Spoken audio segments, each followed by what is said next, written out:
ভাই, অনলাইন থেকে ইনকাম করতে চাই, কিন্তু খারাপ ভোকাল, ক্যামেরা ভীতি, এডিটিংয়ের দুর্বলতা সবকিছুই আমার মধ্যে আছে। এমন সব লোকগুলোকে আমার চ্যানেলে স্বাগতম।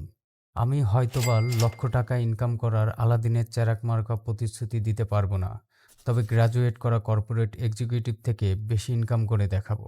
আপনাকে আমার কমিউনিটিতে আসতে হলে স্মার্টফোন কিংবা ল্যাপটপ হলেই চলবে। তো চলুন শুরু করা যাক। আমরা প্রথমে ইনকাম করব ইউটিউব থেকে। আমরা জানি ইউটিউব থেকে ইনকাম করা খুবই কঠিন। আমরা কঠিন থেকেই শুরু করব। ইউটিউবার হতে হলে আপনাকে একটি চ্যানেল তৈরি করতে হবে। আপনি চাইলে কিভাবে আমি চ্যানেল তৈরি করেছি সেটি এই ভিডিওটি দেখে আসতে পারেন।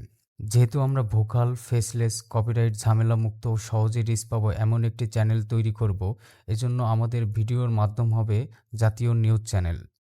অর্থাৎ আমাদের টপিক হবে রাজনীতি। অনেকেই হয়তোবা এই পর্যায়ে এসে হতাশ হচ্ছেন, প্রশ্ন জাগবে, আমি তো রাজনীতি পছন্দ করি না, আমি তো এই দলের সমর্থন করি, ইত্যাদি ইত্যাদি। তো ভাই, আমরা রাজনীতি অপছন্দ করি আর যাই করি, কিন্তু আলোচনা কিন্তু ঠিকই রাজনীতি নিয়েই করি। বাংলাদেশের সহজে ইউটিউবে রিচ পাওয়ার জন্য রাজনীতি হচ্ছে সবথেকে ভালো উপায়।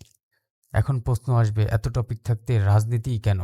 কারণ এটি সবথেকে আলোচিত বিষয়। কপিরাইটের ঝামেলা কম, সহজে প্রচুর ভিউ পাওয়া সম্ভব, এডিটিংয়ের ঝামেলা কম, যে কেউ এটি করতে পারে। বর্তমানে আমার 25K সাবস্ক্রাইবারের একটি চ্যানেল রয়েছে এবং আমি আরও কয়েকটি চ্যানেল শুরু করেছি। আমি আমার একটি চ্যানেল শুরু থেকে টাকা ইনকাম করা পর্যন্ত স্টেপ বাই স্টেপ দেখাবো। ভিডিওটি লং হওয়ার কারণে আমি পর্ব করে ভিডিও আপলোড দিব। চ্যানেলটি সাবস্ক্রাইব করে বেল আইকনটি বাজিয়ে দিন, যাতে করে পরবর্তী ভিডিও মিস না হয়। সাথে থাকার জন্য ধন্যবাদ।